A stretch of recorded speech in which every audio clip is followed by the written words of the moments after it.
Salam damai, salam sejahtera bagi kita semuanya. Saudaraku, tema kita pada kali ini adalah tentang bagaimana menghidupkan atau menguatkan sang hidup di dalam diri kita menjadi hidup yang sejati, menjadi guru sejati, atau nanti lebih luas lagi secara umum disebut dengan hati nurani. Saudaraku, video kita adalah kelanjutan dari video tentang penjelasan tentang bagaimana proses di dalam diri manusia menurut ajaran perjalanan luhur. Manusia yang tadinya memiliki hidup atau roh kemudian diarahkan, dikuatkan menjadi hidup sejati atau roh sejati, atau secara umum disebut dengan guru sejati dan hati nurani. Video kali ini adalah bagaimana dalam ajaran tidur untuk menguatkan daripada roh sejati ataupun guru sejatinya. Saudaraku, di dalam ajaran perjalanan leluhur, di dalam bagaimana menguatkan dan menghidupkan kesucian yang ada di dalam diri manusia itu adalah dengan langkah-langkah secara tata lahir maupun secara tata batin ataupun tata spiritual. Dengan tata lahir itu yaitu dengan suatu pengertian-pengertian agar membangun kesadaran manusia untuk bisa melaksanakan apa yang ada di dalam diri manusia itu, pada khususnya kesuciannya yang ada ataupun hati nuraninya yang ada.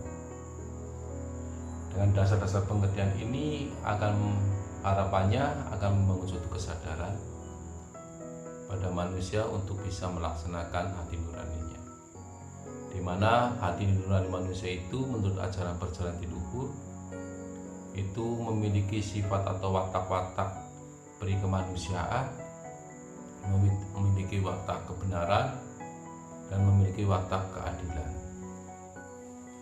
Tiga hal ini salah satunya itu tidak boleh ditinggalkan.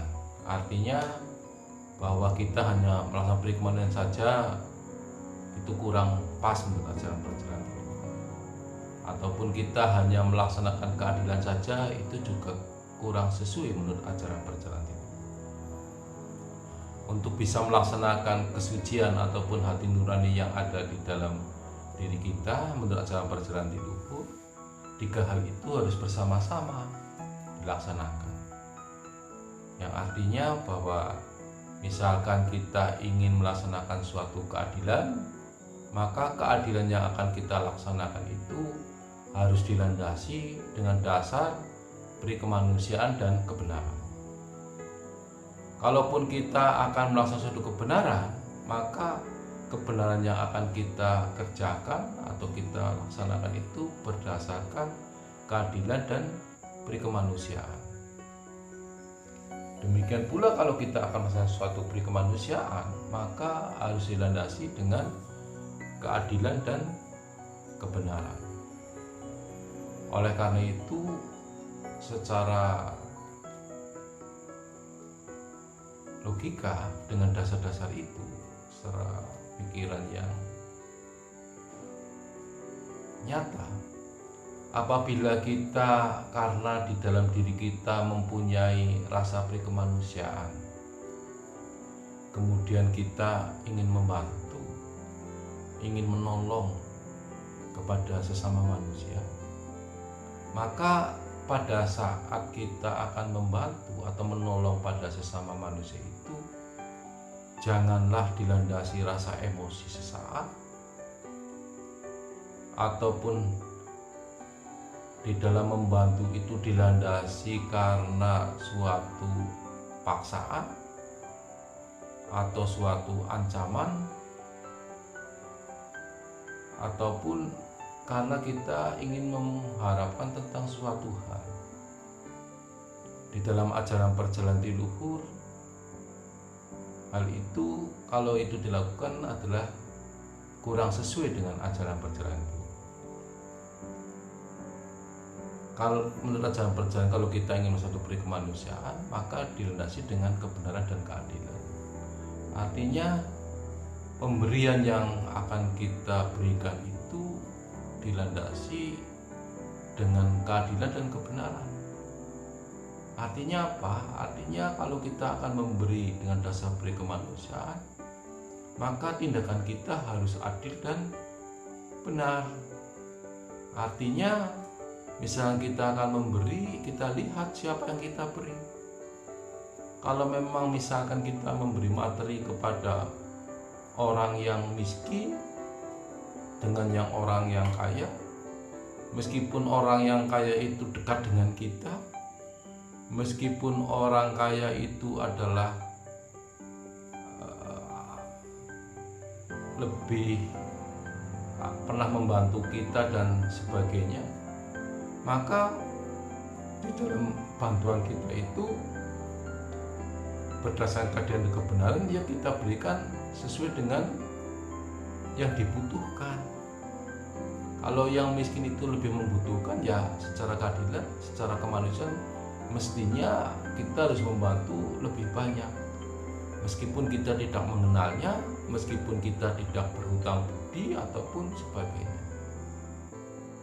Sedang yang kaya, ya sebagai tanda terima kasih kita karena beliau pernah membantu, ya secara keadilan ya kita bantu yang sesuai dengan kebutuhan dan keadilan dan peri kemanusiaan. Demikian pula kalau kita ingin menegakkan suatu kebenaran, maka di dalam menegakkan kebenaran itu harus pula berlandaskan keadilan dan peri kemanusiaan. Contoh, ada seorang pencuri mencuri baju di tetangganya atau mencuri sandal di rumah tetangganya. Dia hanya mencuri baju. Di sisi lain ada orang yang sudah berkecukupan, sudah lebih dari cukup, juga melaksanakan pencurian. Mungkin mencurinya lebih tinggi. Lebih tinggi bukan hanya baju, tapi misalkan sepeda motor. Kalau kita ingin mengikuti kebenaran, di mana kebenaran itu berdasarkan kebenaran yang nyata, ya sama-sama pencuri. Namun sikap kita terhadap dua sisi itu harus dilandasi dengan keadilan dan peri kemanusiaan. Kita lihat yang mencuri sepeda itu untuk apa dia mencuri? Kalau ternyata dia hanya untuk makan, sedangkan yang kaya itu mencuri hanya sesungguhnya sudah cukup untuk makan, semua kehidupannya sudah tercukupi dan masih mencuri, maka kebenaran kita dalam menegakkan suatu keadilan ya harus berbeda. Yang satu berdasarkan dengan nafsu serakah, sudah tercukupi, sedang yang satu lagi dia mencuri hanya untuk menyambung kehidupannya. Sama-sama benar mencuri, tapi kita di dalam menentukan kebenarannya harus dilandasi keadilan dan peri kemanusiaan. Inilah yang di dalam ajaran perjalanan luhur kita sudah melaksanakan kesucian atau hati nurani yang ada di dalam diri manusia secara baik dan benar. Dengan dasar-dasar pengertian inilah di dalam ajaran perjalanan luhur mudah-mudahan menjadikan suatu timbul kesadaran pada manusia bisa bertindak adil, berperi kemanusiaan dan kebenaran atau sesuai dengan kesuciannya atau sesuai dengan hati nurani.